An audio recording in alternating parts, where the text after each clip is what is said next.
Perfect.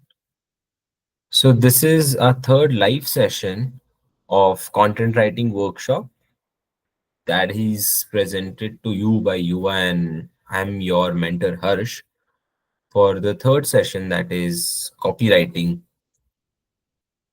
And today we'll be covering what copywriting means.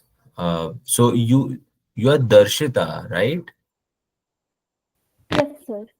Uh, do you know what copyright means, Darshita? Um, Sir, like, I guess you copy from somewhere and then you write it down, Mm, something like that. yeah, that is the literal meaning of it. But copywriting is a so there are two actual terms for copyright. One is when you license something, you have a right of it, so nobody can copy it. And the spelling for that will be COPYRIGHT. One copyright is that. The other one that we will be learning, copywriting, is the skill, is the art of writing content for advertisements, the content that sells. Make sense? Yes, sir. So we'll learn um, with an overview to what copywriting means. To begin with, let's understand how copywriting is different from other forms of writing. So I've written content writing, which majorly means blogs, articles, white papers, case studies, these four things that we have studied in our sessions earlier. So out of these four, how it is different, how copywriting is different, we learn. First, let's establish that. So copywriting is to persuade readers and not just inform. You see, a lot of ads might have information in it, but they are there to sell. Whereas cop the other format, like blogs, articles, white paper, case study, that is content writing, is only done to inform readers, to let people know what it is that they are good at, what it is that the industry is coming up with, or what it is that they should know about the growing industry or trends. The second difference in content writing and copywriting is when we persuade, when we make a space in the mind of our target audience, then we sell. So, copywriting directly means to sell. Whereas content writing makes a great base for people to build the trust, to build the loyalty with the brand. So you get to know a person. To give an example, you get to know a person better when you start communicating with them. But when a person is coming to you and pitching you an idea that, let's do this, let's do this, let's do this, and they try to come up with every kind of solution, idea, words, and energy that will be good enough for you to get convinced over, that is what is selling. But when you talk to that person, that develops trust, that develops loyalty amongst both of you as a friend who understand each other. That's what the difference is between content writing and copywriting. The third difference is in content writing, you have to do SEO. You have to go search for keywords, do a lot of research, and then write blogs according to that. You might have to write meta description and all. So you'll have to do all of these things in content writing. But in copywriting, you don't use SEO. You directly persuade, you make the idea more visible for people to buy your stuff, and then you drive them into your sales funnel.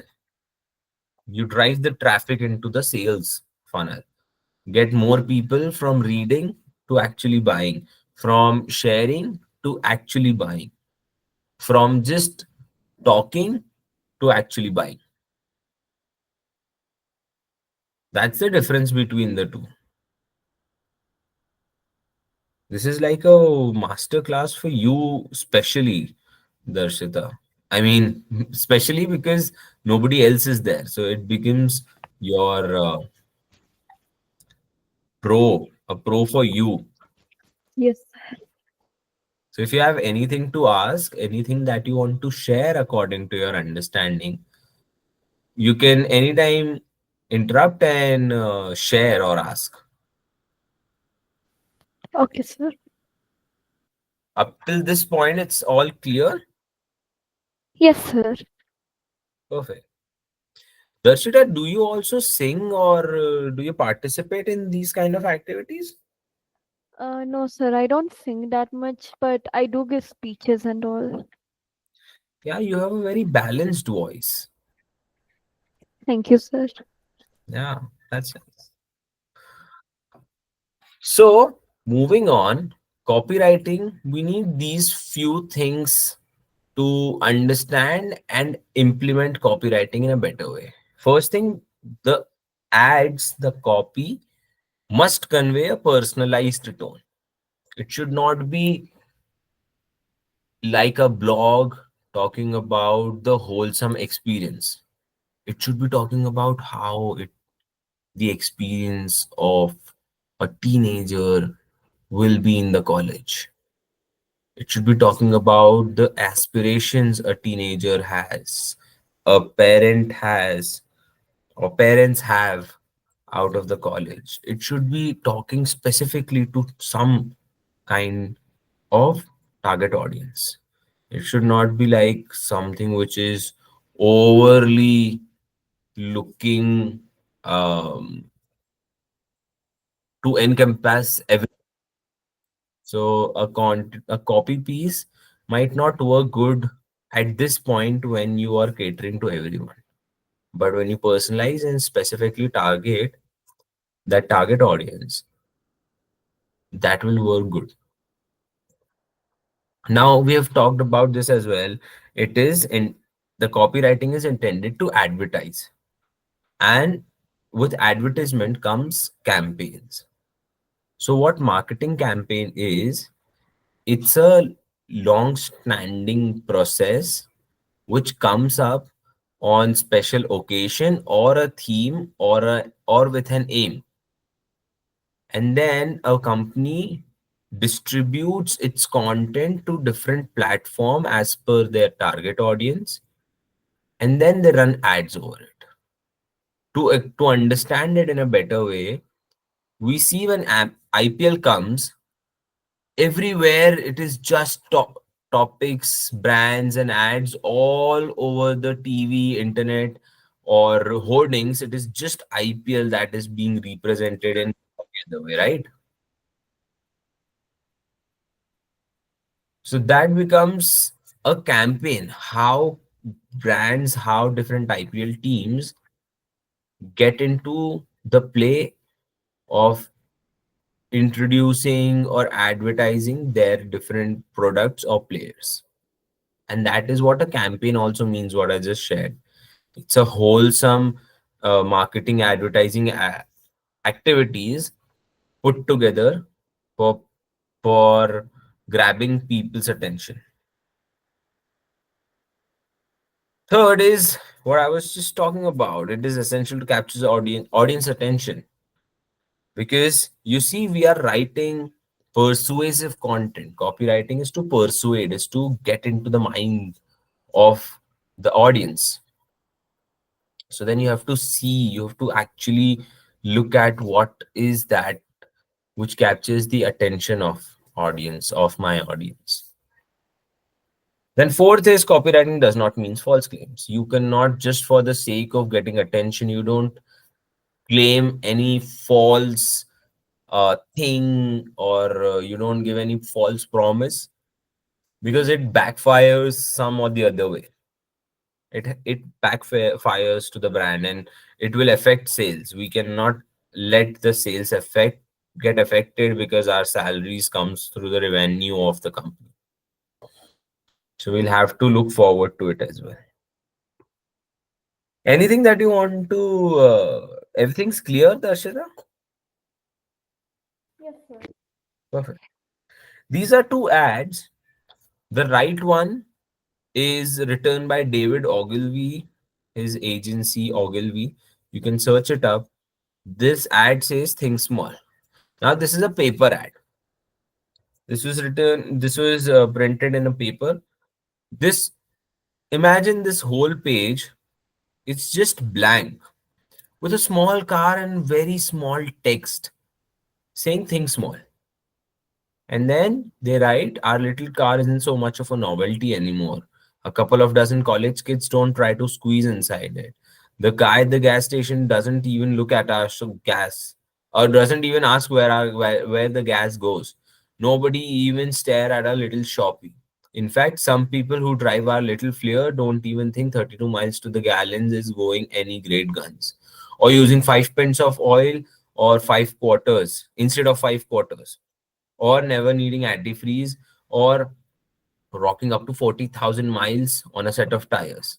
That's because once you get used to some of our economies, you don't even think about them anymore. Except when you squeeze into a small parking spot, or renew a small insurance, or pay a small repair bill, or trade in your old Volkswagen for a new one. Think it over. Now, this is an ad which makes the space in the mind of a person who's ready to take car. Now you understand your target audience. A person who is going to take a car in 2025 is somebody who is either right now bachelor, or a person who will be upgrading the car as per the need of the family. So we can divide target audience in three categories. A bachelor, so he wants or she wants a car as per their parties and just to live the luxury, so it can be a Thar. Second is a family, a small family, husband, wife. They will have a car, and it might not be Thar because now they are getting into a more mature side of it. Thar is also a mature side, mature car, but then this is a reality. And then this couple, when has babies, let's say, their requirement of the car differs. Now, their parents, their babies, and themselves, all of them are there. So, there are three different kinds of people. This particular ad covers all of this. They first say a couple of dozen college kids don't try to squeeze inside it. So, they're saying these are college kids, they were the space of the car is that a couple of dozen college kids used to squeeze into it. And then they say gas station guy also asks, where the gas goes, because it has good mileage, which is 32 miles to the gallon. And then for the rest of the two categories, they mention all of the specification, but in a very clever, creative way. Like the engine oil is less that usually engines of other car uses. The other features that you don't need anti-freezing. 40,000 miles, you can go on a set of tires. You'll have small insurance bill, you'll have small repair bills, you'll have small you won't need a big space to park your vehicle as well. So these give people an idea, okay, this is what I want, right? And they also feel valued. Why? Because you've put in efforts for them to understand. On the second hand, on the left hand, sorry, is is it's a social media post which says bad days happen. It is your stuff will be dry. There is a very personalized tone to it. The brand says bad days happen. It's a very personalized tone. Yeah, bad days happen. You must be thinking about one of the bad days. One of the bad days would be when you scroll through this type of content. And they say at least your stuff will be dry. They don't say our bag is very good, our bag is waterproof, our bag has 52 vents and 6 pockets. No, they're like, bad days happen, don't worry. At least your stuff will be dry. So, this is the approach when we talk about personalizing the content, reaching the target audience, and also um, persuading the mind of our audience.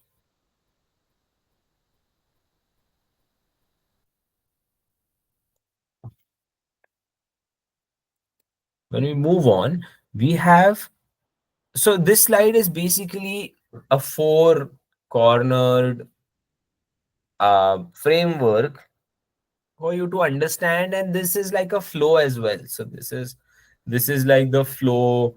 You can consider a rectangle, square, whatever. But you first start with putting in the efforts to convey the benefits to your audience. You find, you research, you do a lot of analysis, you get the data, you write a lot, you put the effort to convey the benefits, not specification, but the benefits. And when you start writing the copy, you start with a compelling and crisp headline. You need a headline which makes people feel moved. They should feel valued. They should feel that, oh yeah, this is something nice. That is what is the aim of that. When you write a very compelling headline, you write the rest of the body content copy. When you're writing the body copy, when you're writing the rest of the ad, make it for the readers. I mean, you can be writing a very casual ad which, from brand's perspective, is selling the stuff, is showing the supreme features of the service or the good they have, a lot of fancy things, right? But you need to understand who is going to read it, who is going to watch it. It is the audience, right? And so when you put in the efforts to convey the benefit, when you start writing that headline, you make people bound to read it. Why? Because it is not your effort anymore. It is their choice that they want to read or listen about this topic. And so you just become a medium from the brand side to give out that content. That what is meant by bound the readers by their choice. When you bound them by their choice, at the end you sorry at the end you focus on the risk reversal. You focus and you make people read your content, and you think, is it okay? Is it not hurting anyone's sentiment, any group's sentiment, any person who might feel hurt after certain usage of words? So you think of it and then you put out the content, but focusing on risk reversal is very important. When you write a copy, it is important because it will directly be advertised, and when it is advertised, a lot of people might be looking at it.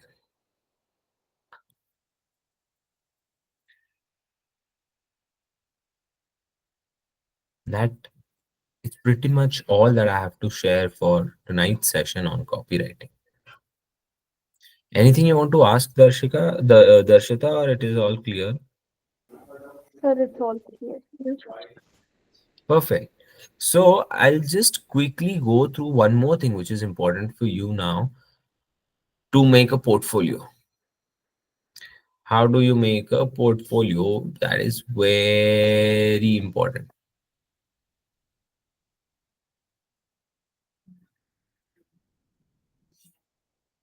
Just a minute. It needs to get.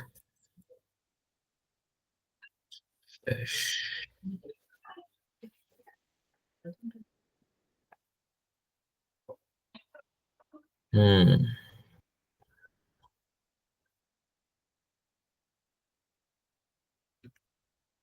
Yeah, how to make a portfolio. So these things will be covering what is a portfolio, how to make it, how to add work samples, what should your portfolio include, work samples of real time. So a portfolio is a document where you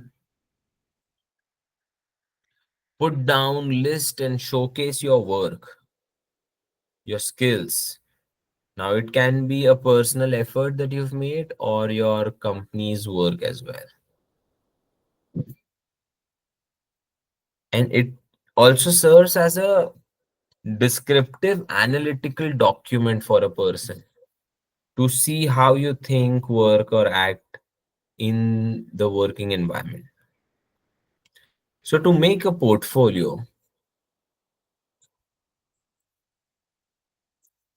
okay, I've moved the slide, but it is not moving. I don't know why.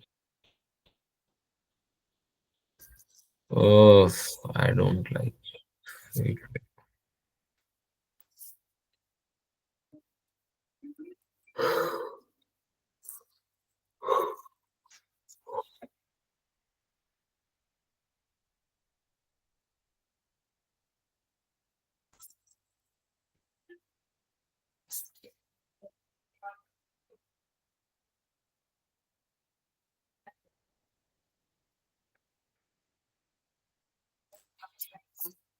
Hmm.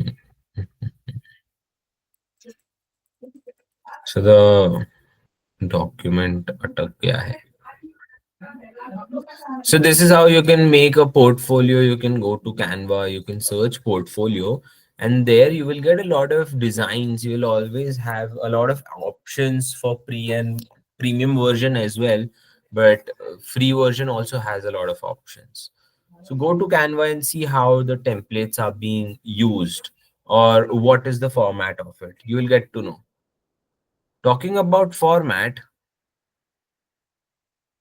there are two approach that you can have in your mind to make a portfolio.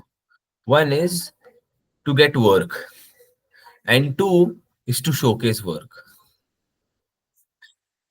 Now to get work and showcase it, first approach can be you pitch anyone. You pitch your school group, college group, coaching. In your family there might be someone who has a business. Go and ask them, I want to do copywriting for you, or I can write content, I can write a blog for you which can be published on the website. I know things. Go write for them free, for free. Don't have to get into it. Why? Because you are still nurturing yourself as a writer. So this brings up the portfolio. If a person is ready to pay you 500 or 1,000 rupee, 1,000 is a very good number. So if a person is ready to do that with to pay you initially, that is okay. Then you'll have to set up the benchmark for yourself. And then you share that work in your portfolio. The another approach to showcase your work is that you start a page, a business of your own. It can be just a hobby, just for hobby, not actively pursuing it.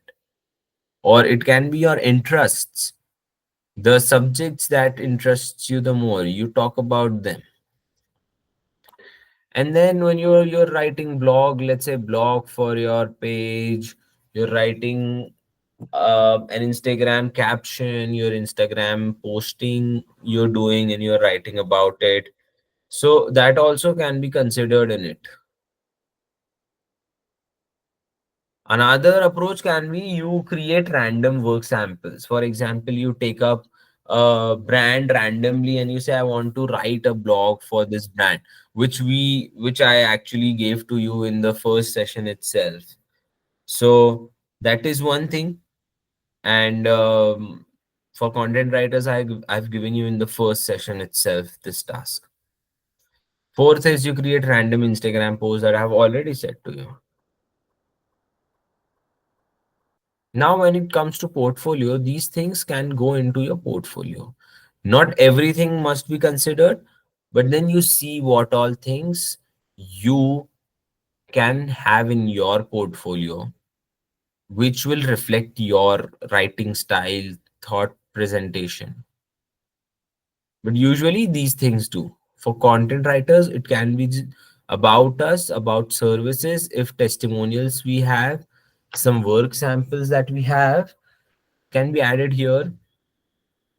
And then for content writers, emails, blog writing, or if we have made any Instagram posts or something like that, we can add that for our work representation here as well.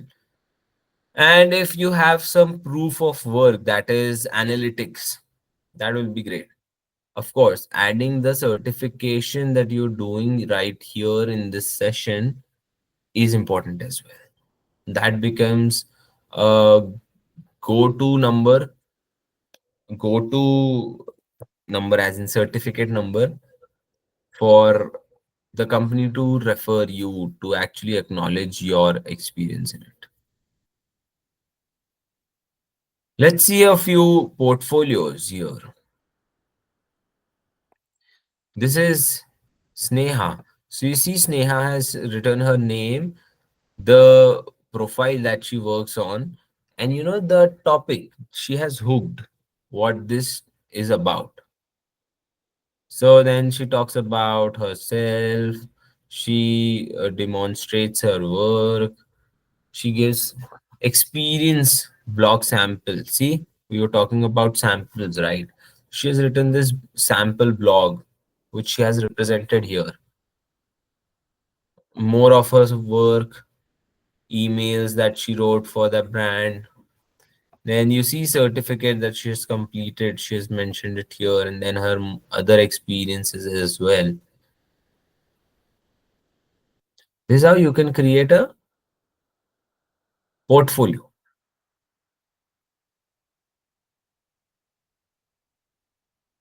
This is another example. This example shares the insight for a designer. This is how she started.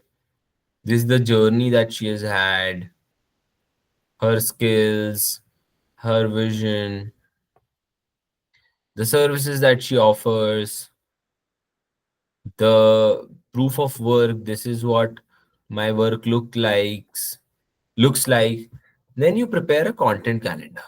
Okay, this content calendar for content writers, it is important to know this calendar is basically a schedule for your brand that you'll be working for the brand to see when to put what content, what format of content will we be putting up now, how are we going to release it, how are we going to put it.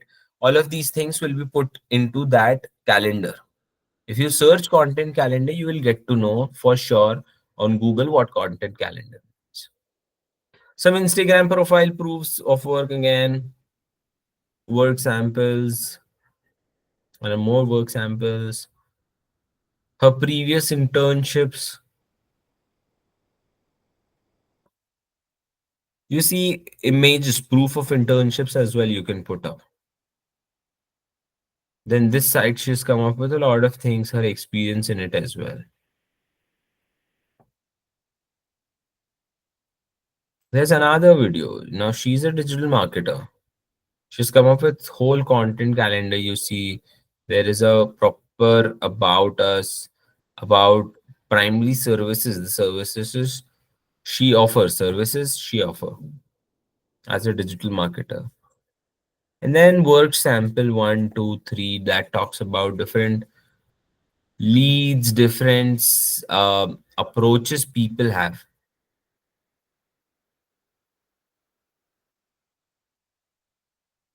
And this is design, this is content calendar again. see some insights. This is how it is important. When you put insight, people can actually see. So right now it's not loading properly, but you can actually see this is a red colored thing, chota sa, and this is a green colored thing. Green color shows growth. And then certifications.